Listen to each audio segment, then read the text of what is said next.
ये कहानी एक लड़के एलेक्स से शुरू होती है जो अकेला बैठकर मछली पकड़ रहा होता है, लेकिन तभी एल्डस नाम का एक आदमी आता है और उससे पूछता है कि क्या उसे जादू पसंद है।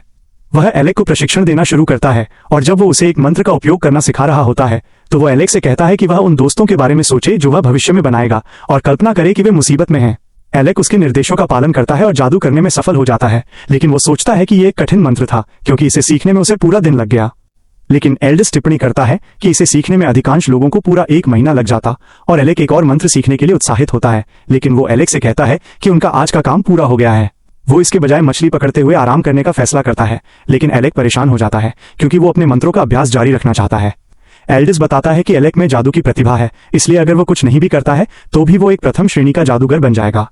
वह सोचता है कि एल्डस उसे क्यों सिखा रहा है, लेकिन इससे पहले कि वो जवाब दे पाता उसे अपनी छड़ी पर एक मछली का खिंचाव महसूस होता है और उसे मछली पकड़ने का कोई अंदाजा नहीं होता। इसलिए वो एलेक्स से मदद मांगता है और एलेक्स को एल्डस अजीब लगता है क्योंकि ऐसा लगता है कि वो जादू के अलावा कुछ नहीं जानता और एलेक्स मछली पकड़ने में उसकी मदद करता है। एलेक्स जादू सीखना जारी रखता है, लेकिन एक दिन एल्डस उसे बताता है कि वो राजधानी छोड़ रहा है और वो एलेक्स को सलाह देता है कि वो कभी भी दरबारी जादूगर न बने।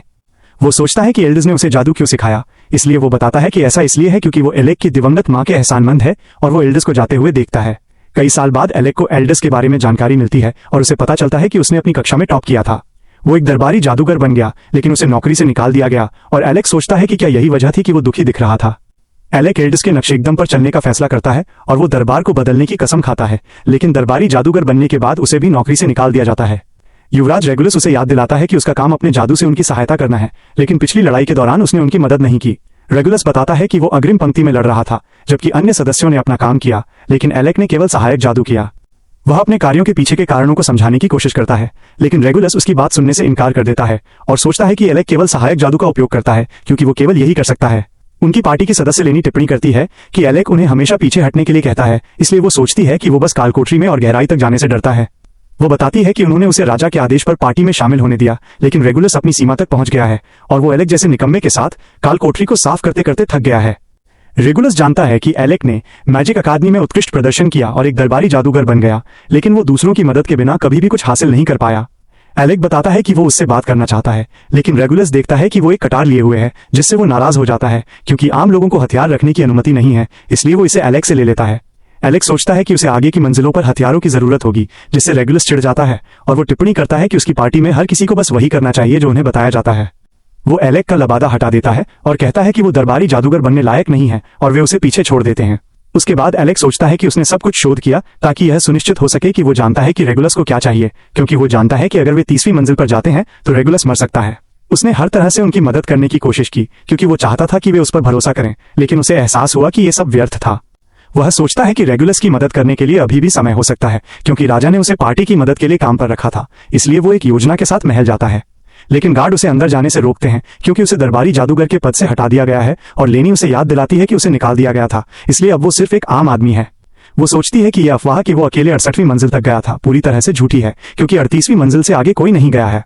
वह उससे कहता है कि वो राजा को उसका संदेश दे दे क्योंकि इससे रेगुलस की मदद होगी, लेकिन वो उसे फाड़कर टुकड़े टुकड़े कर देती है और गार्डों को उसे दूर ले जाने का आदेश देती है। जब एलेक्स शहर में चल रहा होता है तो वो सोचता है कि वो एल्डस को निराश कर गया क्योंकि हालांकि उसने 4 साल तक दरबारी जादूगर रहते हुए अपना सर्वश्रेष्ठ प्रदर्शन किया, फिर भी वो कुछ भी नहीं बदल पाया।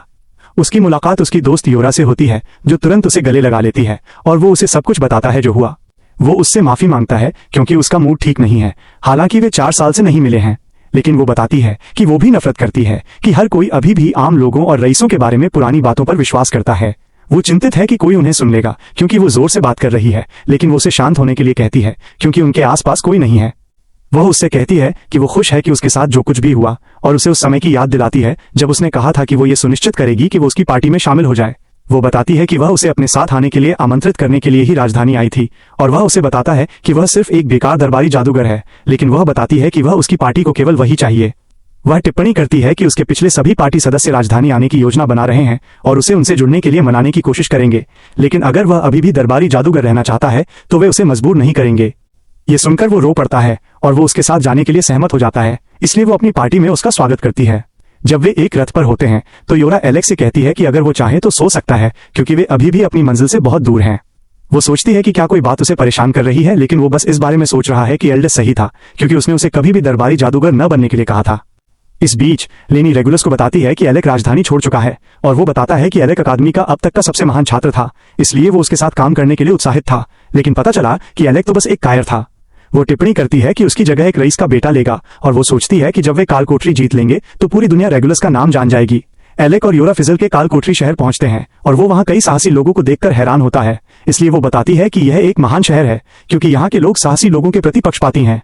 वह उसके गिल्ड में पंजीकरण कराने के लिए उत्साहित है, लेकिन जब वे वहां जाते हैं तो रिसेप्शनिस्ट मिशा तुरंत उसे अस्वीकार कर देती है। वो बताती है कि उसे 30वीं मंजिल से आगे जाने के लिए एक लाइसेंस की जरूरत है और ये केवल उन सदस्यों को दिया जाता है जो कम से कम 2 साल से गिल्ड के साथ हैं। योरा बताती है कि कारा नाम की एक लड़की को इस स्थिति से निपटना था, लेकिन मिशा बताती है कि वो बस आई और उसे धमकी दी। योरा को कारा को इतना महत्वपूर्ण काम सौंपने के लिए मूर्खता महसूस होती है और वो एलेक से कहती है कि उनकी पार्टी 52वीं मंजिल पर है, इसलिए वे 2 साल तक इंतजार नहीं कर सकते। वो सोचती है कि उन्हें उसे वार्म अप करने के लिए शुरुआती मंजिलों पर जाना चाहिए, लेकिन दूसरी मंजिल पर पहुंचने के बाद वे दोनों संघर्ष करने लगते हैं।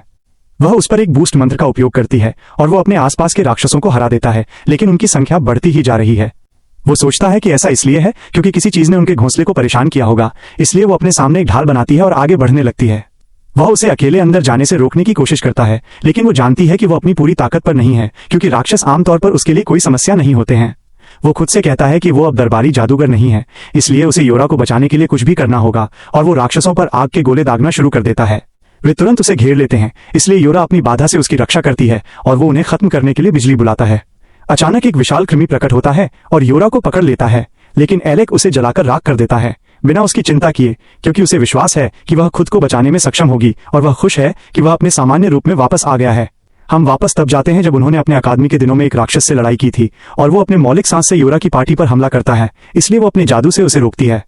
वो थक जाती है क्योंकि राक्षस सभी 5 तत्वों का उपयोग कर रहा है, लेकिन एलेक तत्वों को जोड़ता है और एक शक्तिशाली ऊर्जा बीम फायर करता है जो राक्षस को पल भर में नष्ट कर देता है। इसलिए हर कोई अपनी जीत का जश्न मनाता है और वे खुश हैं कि वे 68वीं मंजिल को साफ करके एक रिकॉर्ड बनाने में सक्षम थे। अकादमी के समारोह में बाकी सभी छात्र देखते हैं कि एलेक और उसकी पार्टी वहां नहीं है और हर कोई जानता है कि वे कालकोठरी की मंजिलों को साफ करने का एक नया रिकॉर्ड बनाने गए थे।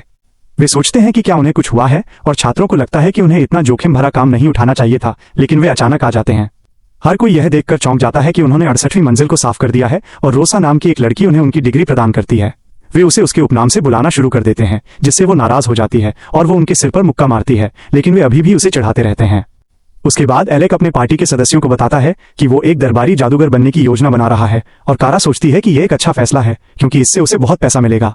वह ये सुनिश्चित करना चाहता है कि वह अपने पिता को सहज महसूस कराने के लिए पर्याप्त कमाई करे, क्योंकि उसकी मां के मरने के बाद उन्होंने अकेले ही एलेक को पाला था, इसलिए वो उन्हें चुकाना चाहता है और उसे एल्डर्स के लिए भी ऐसा करने की जरूरत है। वो बताता है कि उसने हमेशा सोचा था कि वे साहसी बन जाएंगे, लेकिन उसे एहसास हुआ है कि इसमें स्थिर आय नहीं है। पार्टी के सदस्यों में से एक रेन टिप्पणी करता है कि अगर एलेक उनसे जुड़ जाता है तो वे सबसे मजबूत पार्टी बन सकते हैं, क्योंकि वे 4 सबसे महान प्रतिभाशाली हैं जिन्हें मैजिक अकादमी ने कभी देखा है। कारा उसे खुद की तारीफ करना बंद करने के लिए कहती है, जिससे वो चिढ़ जाता है क्योंकि वो सोचता है कि अगर वो किसी और साल में होता तो वो शीर्ष छात्र के रूप में स्नातक होता। योरा बताती है कि भले ही वे अलग अलग रास्ते चुन रहे हों, वे एक प्रसिद्ध पार्टी बनने के बाद उसे भर्ती करने आएंगे और वो भविष्य में उनके साथ टीम बनाने का वादा करता है। वर्तमान में योरा एलेक के लिए एक स्वागत पार्टी रखती है, लेकिन वो नशे में हो जाती है और शिकायत करना शुरू कर देती है कि वो अपने आखिरी हमले से उसे लगभग जला ही दिया था। वो उस पर चिल्लाती रहती है, लेकिन आखिरकार वो सो जाती है, इसलिए वो उसे ठंड लगने से बचाने के लिए उस पर अपना कोट डाल देता है। स्टैन्स नाम का एक आदमी एलेक को रोकता है, जो उसकी किसी भी बात को नजरअंदाज कर देता है, जिससे वो नाराज हो जाता है और वो एक बोतल से एलेक को मारने की कोशिश करता है, लेकिन वो खुद को बचाने के लिए एक ढाल बनाता है। स्टैन्स बताता है कि वो जानता है कि एलेक कौन है, इसलिए वो सोचता है कि उसके जैसा एक कुलीन यहाँ क्या कर रहा है, और वो एलेक को एक लाइसेंस दिखाता है। वो बताता है कि वो उसे शराब से भिगोने के लिए माफी के तौर पर उसे दे देगा, लेकिन एलेक को पहले अपना जादू दिखाना होगा और वो सोचता है कि स्टैन्स कौन है, तो योरा बताती है कि वो गिल्ड मास्टर है। स्टैन्स उन्हें गिल्ड के भूमिगत प्रशिक्षण क्षेत्र में ले जाता है और वो बताता है कि एलेक को लाइसेंस पाने के लिए जादू से उसे प्रभावित करना होगा। योरा सोचती है कि ये सही समय नहीं है क्योंकि वे अभी कालकोठरी से लौटे हैं, लेकिन एलेक को कोई आपत्ति नहीं है क्योंकि वो ऐसे अवसर को बर्बाद नहीं करना चाहता। स्टैन्स ठीक से अपना परिचय देता है और एलेक को पता चलता है कि वो एक शक्तिशाली जादूगर है जिसने कभी एस रैंक वाली पार्टी का नेतृत्व किया था, लेकिन वो टिप्पणी करता है कि ये बहुत पहले की बात है। जैसे ही वे लड़ना शुरू करते हैं, एलेक एक बिजली के मंत्र से उस पर हमला करता है और वो पानी के गोलों से पलटवार करता है, लेकिन वे दोनों एक दूसरे के हमलों को चकमा देते हैं। स्टैन्स अपनी गति बढ़ाने के लिए एक वृद्धि मंत्र का उपयोग करता है और वो एलेक के चारों ओर दौड़ना शुरू कर देता है, जो उसकी गति से हैरान है। वो एलेक को मुक्का मारने की कोशिश करता है, जिसे वो अपनी ढाल से रोकता है, लेकिन फिर भी वो एक दीवार से जा टकराता है। वह मुस्कुराना शुरू कर देता है, जिससे स्टैन्स भ्रमित हो जाता है, इसलिए वो टिप्पणी करता है कि वो हमेशा दूसरों का समर्थन करने की कोशिश करने की आदत में कैसे पड़ गया, क्योंकि वो एक दरबारी जादूगर था। लेकिन अब वो उन नियमों से बंधा नहीं है, इसलिए वो अपने मन से एक तलवार बनाता है और स्टैंस की ओर दौड़ता है, जो उस पर पानी के गोले फेंकता है, लेकिन वो अपनी तलवार से उन्हें काट देता है। स्टैंस उसकी ओर दौड़ता है, लेकिन वो ऊपर से बिजली बरसाता है और अपनी तलवार से स्टैंस पर हमला करता है। स्टैंस उसके दांव से प्रभावित होता है, इसलिए एलेक को लगता है कि उसने परीक्षा पास कर ली है, लेकिन स्टैंस टिप्पणी करता है कि वो अभी शुरू ही कर रहा है। वह 2 ड्रैगन के पंजे बुलाता है और एलेक पर हमला करता है, जो हमले को चकमा देने में कामयाब होता है, लेकिन वो ये देखकर हैरान होता है कि स्टैंस ने जमीन को नष्ट कर दिया है। एलेक एक बिजली के हमले से उस पर वार करता है, लेकिन स्टैंस उसे बताता है कि ये काम नहीं करेगा, और जैसे ही एलेक अपनी ढाल से रोकता है, स्टैंस बताता है कि वो सिर्फ भागकर नहीं जीत पाएगा। वह खुद को ठीक करने के लिए पंजे की विशेष क्षमता का उपयोग करना शुरू कर देता है और एलेक ठीक न होने देने के लिए उस पर हमला करता है, लेकिन स्टैंस उसे और कोशिश करने के लिए कहता है। एलेक उसके मुक्कों में से एक को चकमा देता है और एक वार करता है, लेकिन स्टैंस ऐसे ही उस पर हमला करता रहता है जैसे कुछ हुआ ही नहीं। इसलिए एलेक खुद का बचाव करने के लिए अपनी ढाल का उपयोग करता है और अपनी तलवार से स्टैंस को वार करता है, लेकिन तलवार उसकी त्वचा को तोड़ नहीं पाती है और वो एलेक को कुचलने की कोशिश करता है, लेकिन वो हमले को चकमा देता है और एक और वार करता है। लेकिन एलेक जमीन पर गिर जाता है क्योंकि उसका मन खत्म हो जाता है और स्टैंस टिप्पणी करता है कि लड़ाई खत्म हो गई है, लेकिन रेन आता है और स्टैंस को दयनीय कहता है क्योंकि उसे अपने सबसे शक्तिशाली कौशल का उपयोग करने के लिए मजबूर होना पड़ा। लेकिन वो रेन को चुप रहने के लिए कहता है और टिप्पणी करता है कि वो वैसे भी एलेक को पास करने वाला था। उसके बाद रेन टिप्पणी करता है कि उसने सुना है कि दरबार में एलेक को कुछ हुआ है, और वो बताता है कि वो हमेशा नाराज रहा है कि राजधानी के लोग कैसे सोचते हैं कि किसी व्यक्ति का वंश और पद ही मायने रखता है। वो हैरान है कि एलेक ने 4 साल तक इसे सहन किया, लेकिन वो योरा के उसे देखने के तरीके से चिढ़ जाता है और वो उससे सहमत होती है, लेकिन वो उसे चुप रहने के लिए कहता है। मिशा कमरे में प्रवेश करती है और घबराना शुरू कर देती है, इसलिए स्टैंस उसे बाहर निकालता है और योरा सोचती है कि क्या कुछ गड़बड़ है। वो रेन को एलेक के साथ हुई हर चीज के बारे में बताती है, जिससे वो नाराज होता है कि उसे रेगुलस की देखभाल करनी पड़ी और उसे हथियार रखने की भी अनुमति नहीं थी। वह बताती है कि उन्होंने उसके सहायक जादू को बेकार कहा, जिससे रेन भ्रमित हो जाता है क्योंकि एलेक ने कभी भी ऐसा जादू इस्तेमाल नहीं किया, जिसका मतलब है कि उसे रेगुलस के साथ काम करने के लिए इसे खरोंच से सीखना पड़ा। वो टिप्पणी करती है कि उन्होंने उसे बताया कि वो बेकार है और उसे अपनी पार्टी से निर्वासित कर दिया, जिससे रेन और भी ज्यादा नाराज हो जाता है, लेकिन एलेक आखिरकार जाग जाता है। योरा उसे बताती है कि उसे लाइसेंस मिल गया है, जिससे वो खुश होता है क्योंकि वो उनके साथ कालकोठरी में जा सकता है, लेकिन रेन सोचता है कि उन्हें पहले रेगुलस से बदला लेना चाहिए। एलेक इस विचार के खिलाफ है क्योंकि वो इससे इतना परेशान नहीं है, और योरा रेन को याद दिलाती है कि उन्हें अन्य पार्टियों से लड़ने की अनुमति नहीं है। एलेक टिप्पणी करता है कि रेगुलस से बदला लेने का सबसे अच्छा तरीका यह है कि वो साहसिक कार्य में मजा ले, और रेन उससे सहमत होता है क्योंकि अगर वे सबसे मजबूत पार्टी बन जाते हैं तो शाही राजधानी उनकी मदद के लिए भीख मांगेगी। वह उस पल का इंतजार नहीं कर सकता जब वे रईसों की मदद करने से इनकार कर देंगे, और एलेक सोचता है कि सबसे मजबूत पार्टी बनना राजकुमार की रखवाली करने से बेहतर लगता है। हम मिशा को क्रिस्टा नाम की एक लड़की की पट्टी करते हुए देखते हैं, और स्टैंस टिप्पणी करता है कि एस रैंक वाली पार्टी के लिए परेशानी का मतलब पूरे गिल्ड के लिए समस्या है, इसलिए वे कम समय में जितने भी साहसी लोगों को इकट्ठा कर सकते हैं उन्हें इकट्ठा करते हैं। और स्टैंस उन्हें बताता है कि उन्हें क्रिस्टा की पार्टी रेक्रोमा को बचाने के लिए एक समूह बनाने की जरूरत है क्योंकि वे 64वीं मंजिल पर फंस गए हैं। इस बीच कारा एलेक से मिलती है और वो उससे पूछती है कि वो बैठक में क्यों नहीं है, तो वो बताता है कि उन्होंने अभी अभी ए रैंक वाले साहसी लोगों को बुलाया है। कारा उसकी चोटों को ठीक करती है और उसे बताती है कि अगर कुछ उसे परेशान कर रहा है तो उससे बात करे, इसलिए वो टिप्पणी करता है कि उसने दरबार में जो आदतें अपनाई थीं उन्हें वो हिला नहीं पाया है, यह बताते हुए कि वह अभी भी अपनी शक्तियों का उपयोग करने से डरता है। वो उसे शांत करने के लिए उसके सिर को सहलाती है, जबकि रेन और योरा आते हैं और उसे बताते हैं कि स्टैंस ने उन्हें एक बचाव मिशन के लिए भर्ती किया है। वे उसे विवरण देते हैं और बताते हैं कि वे 64वीं मंजिल पर उपचार जादू का उपयोग नहीं कर सकते हैं, इसलिए उन्हें औषधि की जरूरत है। एलेक हैरान होता है कि कारा ऐसी जगह जाने के लिए सहमत हो गई, इसलिए वो टिप्पणी करती है कि वो इसके खिलाफ थी, लेकिन रेन के फैसले ने उसे पलट दिया। वो अपने फैसला लेने के लिए उसे बेवकूफ कहती है, लेकिन वो उसे झूठ बोलना बंद करने के लिए कहता है क्योंकि उन्होंने बहुमत से वोट के बाद वहां जाने का फैसला किया। वे एक दूसरे से लड़ना शुरू कर देते हैं, जबकि योरा एलेक से कहती है कि उन्हें फ्लोर बॉस को हराने के लिए उसकी मदद की जरूरत होगी, इसलिए ये उस पर निर्भर करता है कि वे मिशन स्वीकार करेंगे या नहीं, क्योंकि उसके पास सबसे कठिन काम होगा। वो इससे ठीक है, हालांकि उसे चिंता है कि वो अभी भी जंग लगा हुआ है, इसलिए रेन टिप्पणी करता है कि उन्हें स्टैंस और उसकी पार्टी के कालकोठरी में जाने से पहले जल्दी करनी चाहिए। कारा परेशान है क्योंकि इसका मतलब है कि वे सिर्फ स्टैंस का बैकअप हैं, लेकिन एलेक को कोई आपत्ति नहीं है क्योंकि वो पहले से ही खुद को एक अतिरिक्त व्यक्ति महसूस करता है। वे उसे बताते हैं कि ये सच नहीं है क्योंकि स्टैंस ने उन्हें बताया था कि वे तभी आ सकते हैं जब एलेक उनके साथ हो, जिसका मतलब है कि वे उसके बिना घर पर बैठे रहेंगे। उसके बाद वे कार कोठरी की ओर बढ़ते हैं, जहां वे बताते हैं कि एक साथ रोमांच पर जाने की उनकी इच्छा आखिरकार सच हो रही है। एलेक उन्हें इतना इंतजार कराने के लिए माफी मांगता है, लेकिन रेन बताता है कि उन्होंने उसका इंतजार किया क्योंकि वे चाहते थे, और टिप्पणी करता है कि अब समय आ गया है कि वे अपनी किंवदंती को वापस पटरी पर लाएं। रेन बताता है कि अगर वे 64वीं मंजिल पर सामान्य रूप से जाने की कोशिश करते हैं तो वे समय पर कभी नहीं पहुंच पाएंगे, इसलिए योरा उन्हें एक जादुई वस्तु दिखाती है जो उन्हें सभी बॉस को छोड़ने देती है। वह बताती है कि उनके पास एक कोर भी है जो उन्हें 52वीं मंजिल तक जाने देता है, लेकिन जो क्रिस्टा ने उन्हें दिया है वो उन्हें सीधे 64वीं मंजिल तक जाने देगा। एलेक्स सोचता है कि उन्हें इतनी महत्वपूर्ण वस्तु क्यों दी गई है, लेकिन वह बताती है कि दूसरी टीम को भी एक और कोड दिया गया था और वह टिप्पणी करती है कि 64वीं मंजिल का बॉस मुर्दा है, इसलिए उन्हें उससे लड़ने के लिए एलेक की जरूरत है। और रेन उसे अपनी ऊर्जा बचाने के लिए कहता है क्योंकि वे उसके बिना बॉस को नहीं हरा सकते। वे 64वीं मंजिल पर टेलीपोर्ट करते हैं जहां उन पर कंकालों के एक समूह द्वारा तुरंत हमला किया जाता है, इसलिए रेन अपना भाला निकालता है और उन पर हमला करना शुरू कर देता है। एलेक ये देखकर हैरान होता है कि उसके पास एक कलाकृति है और कारा बताती है कि यह उसके लिए उपयुक्त है क्योंकि ये एक ऐसा भाला है जिसे तोड़ा नहीं जा सकता। एलेक को अजीब लगता है क्योंकि वो कुछ नहीं कर रहा है और वो रेन से पूछता है कि क्या उसे मदद की जरूरत है, लेकिन वो एलेक को कमजोर राक्षसों को उस पर छोड़ने के लिए कहता है। एलेक को अचानक अपने पीछे कुछ महसूस होता है, इसलिए वो एक बिजली का हमला फायर करता है, लेकिन वो यह देखकर हैरान होता है कि वहां कुछ भी नहीं है। वह फिर से हमला करने के लिए अपनी मन तलवार का उपयोग करता है जिससे उसके सामने एक भयानक शक्ल प्रकट होती है, इसलिए रेन टिप्पणी करता है कि उसने अदृश्य राक्षसों के बारे में सुना है। वो नहीं जानता कि उनसे कैसे निपटना है, लेकिन उसे यकीन है कि एलेक इसका ध्यान रख सकता है और वो खुश है कि आखिरकार उसके पास ऐसे लोग हैं जो उस पर निर्भर हैं। वह हवा में कूदता है और राक्षस को आधा काट देता है जिससे वो धूल में बदल जाता है, लेकिन वह अपने दोस्तों से पूछता है कि क्या वे जानते थे कि योरा उससे माफी मांगती है, और कारा टिप्पणी करती है कि वो उससे इसे छिपाने के खिलाफ थी और उसे बताती है कि उसे हर चीज के लिए रेन को दोष देना चाहिए। वे कंकालों से घिर जाते हैं जिससे रेन उत्साहित हो जाता है, इसलिए योरा उसे याद दिलाती है कि वे एक बचाव मिशन पर हैं, लेकिन कारा बताती है कि उसे कुछ भी बताने का कोई मतलब नहीं है क्योंकि वो एक बेवकूफ है। रेन और एलेक राक्षसों पर हमला करना शुरू कर देते हैं, लेकिन एलेक उन सभी को एक साथ बाहर निकालना चाहता है, इसलिए वो सभी को अपने पीछे आने के लिए कहता है और वो अपनी बिजली से उन सभी को नष्ट कर देता है। रेन सोचता है कि एलेक केवल वज्रपात मंत्र का उपयोग क्यों करता है, इसलिए वो बताता है कि ऐसा इसलिए है क्योंकि ये सबसे तेज है जिसका वो उपयोग कर सकता है, लेकिन रेन उस पर विश्वास करने से इनकार करता है। जमीन अचानक हिलने लगती है और वे फ्लोर बॉस की आवाज सुनते हैं, इसलिए योरा सभी पर एक बूस्ट मंत्र लागू करती है जबकि रेन इसकी जांच करने के लिए आवाज की ओर दौड़ता है। वे भी उसका पीछा करते हैं और एलेक योरा की जादू के लिए तारीफ करता है जिससे वो खुश हो जाती है। जब वे रेन से मिलते हैं तो वे लोकी नाम के एक साहसी व्यक्ति को देखते हैं जो बॉस से भाग रहा होता है और वह रेन से मदद करने के लिए कहता है, लेकिन रेन को परवाह नहीं लगती क्योंकि वह जानता है कि लोकी अच्छा इंसान नहीं है और वह जमीन पर गिर जाता है जिससे एलेक को उसकी सुरक्षा की चिंता होती है।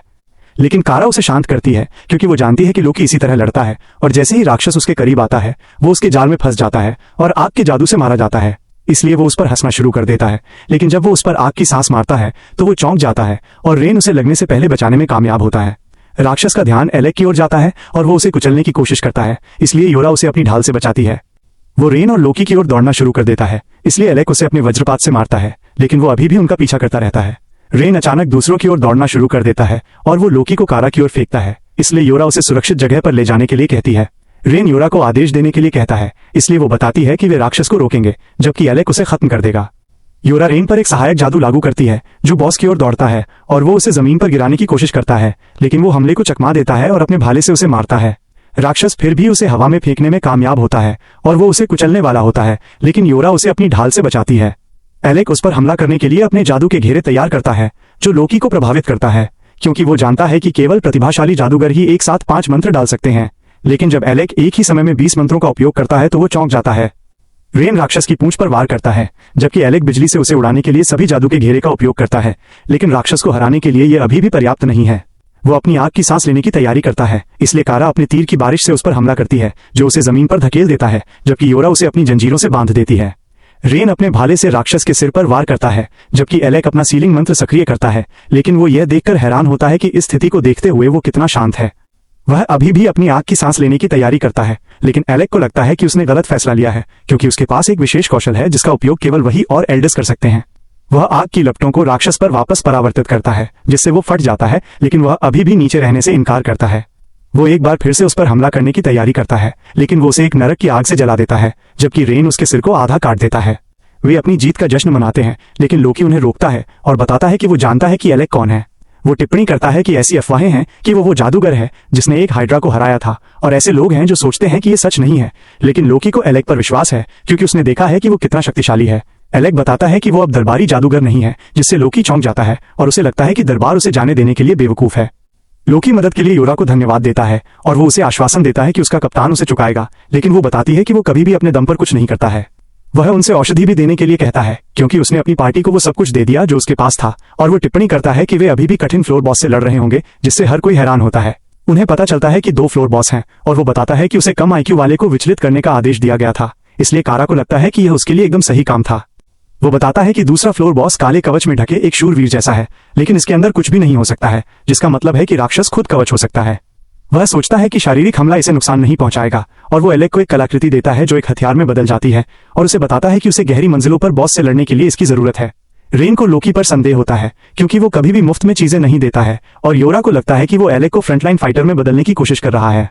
वो एलेक को कलाकृति के बदले में जादू का उपयोग बंद करने के लिए कहता है, जिससे वे हैरान होते हैं क्योंकि वे एक मुर्दा बॉस से लड़ने वाले हैं। लेकिन लोकी बताता है कि उसे हर गंदी चाल चलना पसंद है और वो टिप्पणी करता है कि उसके पास एक योजना है। इस बीच हम रेगुलस और उसकी पार्टी को स्तर 30 पर राक्षसों से भागते हुए देखते हैं और वो लेनी को अपने मंत्र से उन पर हमला करने के लिए कहता है, लेकिन वह कुछ भी करने में विफल रहती है क्योंकि उसका जादू काम नहीं कर रहा है।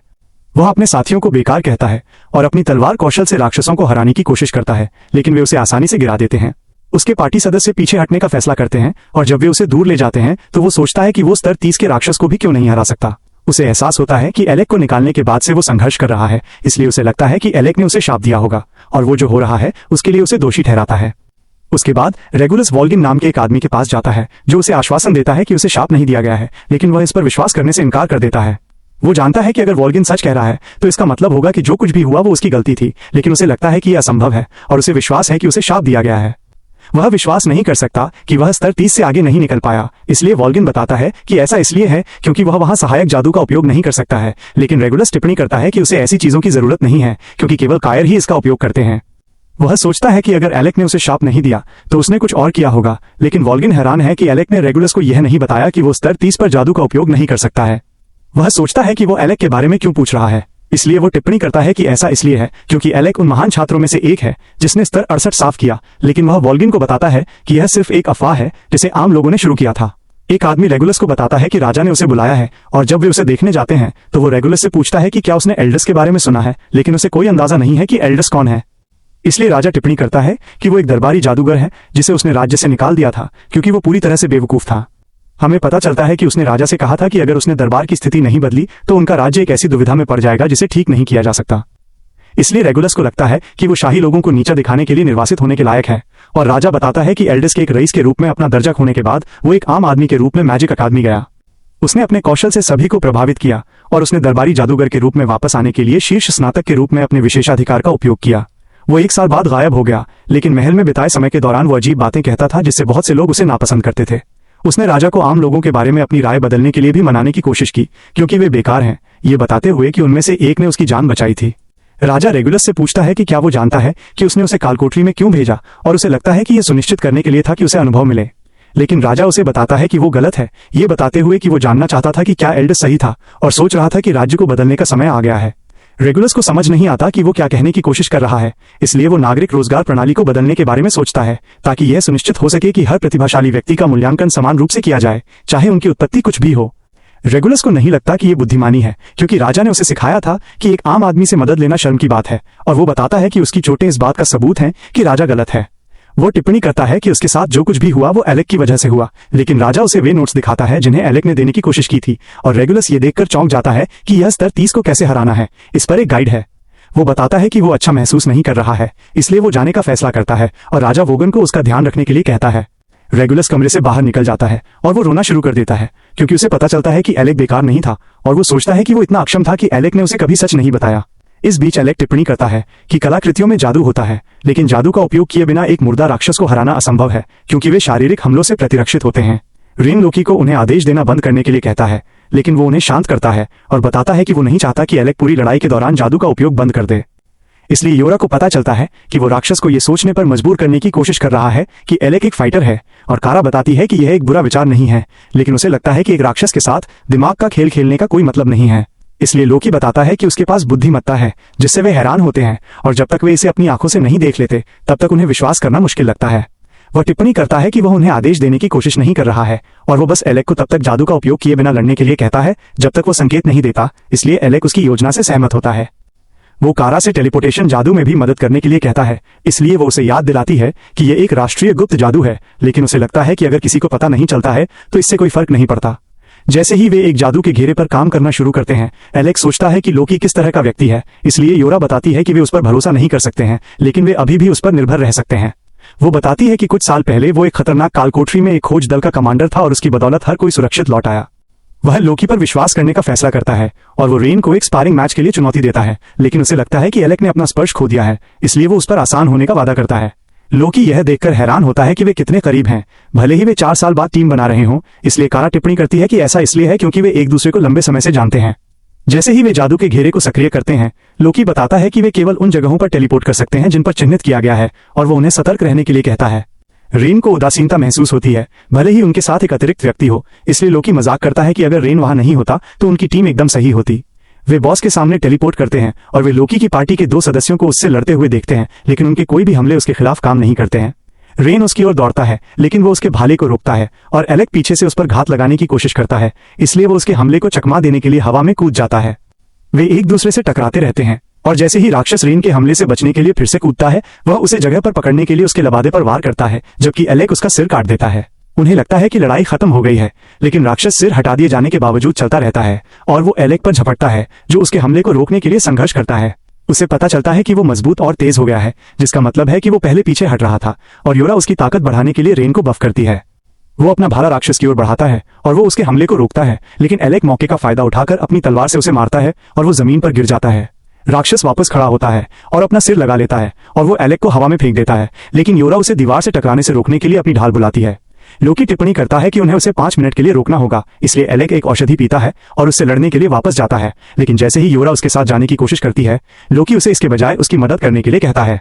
रेन अपनी आखिरी औषधि पीता है और जैसे ही वे राक्षस से लड़ना जारी रखते हैं, वो बताता है कि वो 4 साल बाद एलेक को देखकर उत्साहित था, लेकिन रेन सोचता है कि वो हमेशा उबाऊ चेहरा क्यों बनाता है। वो एलेक से पूछता है कि उसे क्या हुआ, और भले ही वो रेन को अपने काम से काम रखने के लिए कहता है, वो सच का पता लगने तक रुकने से इनकार कर देता है। इसलिए एलेक बताता है कि वो दरबार को बदलकर एल्डस को चुकाना चाहता था। यही वजह है कि वो एक दरबारी जादूगर बन गया, लेकिन वो कुछ भी नहीं कर पाया। रेन को लगता है कि भावना ही मायने रखती है, और तथ्य यह है कि वो 4 साल तक दरबार में रहा। ये उसकी नजरों में पहले से ही प्रभावशाली है, जिससे एलेक रो पड़ता है। लोकी अचानक एक बड़ा जादू का घेरा सक्रिय करता है, इसलिए राक्षस उसकी ओर दौड़ता है और उसके शरीर को काटता है, लेकिन पता चलता है कि यह राक्षस को बर्फ के जाल में फंसाने के लिए सिर्फ एक भ्रम था। कारा रेन को राक्षस के पीछे टेलीपोर्ट करती है और वो अपने भाले से उसे मारता है, जबकि लोकी की पार्टी के सदस्यों में से एक मेबल अपनी तलवार से उस पर हमला करने की कोशिश करती है। वह उसके हमले को चकमा देता है, लेकिन वो लोकी द्वारा रखे गए एक और बर्फ के जाल में फंस जाता है, इसलिए वो नाराज हो जाता है और उसकी ओर दौड़ता है। वह उसे एक बार फिर से बेवकूफ बनाने की कोशिश करता है, लेकिन वो उसके भ्रम को देखता है और उसके असली शरीर पर हमला करता है, इसलिए वो अपनी जादुई तलवार से उसे रोकता है। उसका एक और पार्टी सदस्य रूएल देखता है कि योरा 7 परत वाले मंत्र से लोकी का समर्थन कर रही है, लेकिन फिर भी वो सोचता है कि लोकी राक्षस को रोक नहीं पाएगा। लेकिन वो तब हैरान होता है जब वो राक्षस को रोकने के लिए अपने बंधन मंत्र का उपयोग करती है, और वो अभी भी लोकी को मारने में कामयाब होता है। लेकिन जैसे ही वो जमीन पर गिर रहा होता है, वो एलेक को अपनी असली शक्ति दिखाने के लिए कहता है, जबकि योरा राक्षस को पकड़े रहती है और एलेक उसे जादू के घेरे से घेर लेता है। लोकी प्रभावित होता है क्योंकि वो पिछले बॉस को हराने के लिए उपयोग किए गए से कहीं अधिक उपयोग कर रहा है। वो अपने वज्रपात से राक्षस को उड़ा देता है, लेकिन वो मुक्त होना शुरू कर देता है और रेन विश्वास नहीं कर सकता कि वह अभी भी जीवित है। एलेक और जादू के घेरे बनाने की कोशिश करता है, लेकिन वह अपनी सीमा तक पहुंच जाता है और लोकी को आश्चर्य नहीं होता है कि उसका मन खत्म हो रहा है, क्योंकि उसने पहले ही बहुत सारे मंत्र डाले थे। उसे याद आता है कि रेगुलस ने उसे कैसे निकाल दिया था, लेकिन उसके दोस्तों ने उसे अपनी पार्टी में स्वागत किया क्योंकि उन्हें उस पर विश्वास था, इसलिए वो उन्हें निराश नहीं करना चाहता। वो अपनी सीमा से आगे निकल जाता है और एक बिजली के जानवर को बुलाने के लिए अपने जादू के घेरे को जोड़ता है, और हर कोई सोचता है कि ये पागलपन है। राक्षस जंजीरों को तोड़ता है और आगे बढ़ता है, लेकिन जानवर उस पर हावी हो जाता है और उसे अपने नुकीले दांतों से कुचल देता है। एलेक जमीन पर गिर जाता है, लेकिन वह खुश है कि वो अपने दोस्तों की रक्षा करने में सक्षम था, और वे उसे बताते हैं कि वे उसे वापस पाकर खुश हैं। रेन उसे उनके खेल के बारे में याद दिलाता है, जहां जो व्यक्ति पहले नीचे जाता है वो हार जाता है और उसे दंड मिलता है, और एलेक को पता चलता है कि रेन ने उसे गिरने दिया ताकि वो खेल जीत सके। लेकिन वो जानता है कि खेल एलेक के लिए उचित नहीं था, इसलिए वो उस पर आसान होने का फैसला करता है और उसे अपने दंड के रूप में जब भी कोई समस्या हो तो उनसे बात करने के लिए कहता है। लोकी की पार्टी उनसे जुड़ती है और रूएल उन्हें बचाने के लिए उसे धन्यवाद देता है, जबकि मेबल उसे उसके साथ एक और कालकोठरी का पता लगाने के लिए आमंत्रित करती है, लेकिन योरा उसे बताती है कि उसकी पहले से ही एक पार्टी है। लोकी टिप्पणी करता है कि वो अब तक का सबसे प्रतिभाशाली जादूगर है जिससे वो मिली है, और वह जानता है कि वे एलेक और उसके दोस्तों के बिना बॉस को नहीं हरा सकते थे, इसलिए रेन और कारा सोचते हैं कि वो उनके एहसानमंद है। लोकी उन्हें चुकाने के लिए सहमत होता है और एलेक से पूछता है कि क्या वो एक सिफारिश चाहता है, लेकिन उसे कोई अंदाजा नहीं है कि वह क्या है, इसलिए रूएल बताता है कि उसे एस रैंक में पदोन्नत होने के लिए इसकी जरूरत है। वो इसका ध्यान रखने का वादा करता है और रेन उस पर विश्वास करने का फैसला करता है, क्योंकि वो लोकी जैसा नहीं है।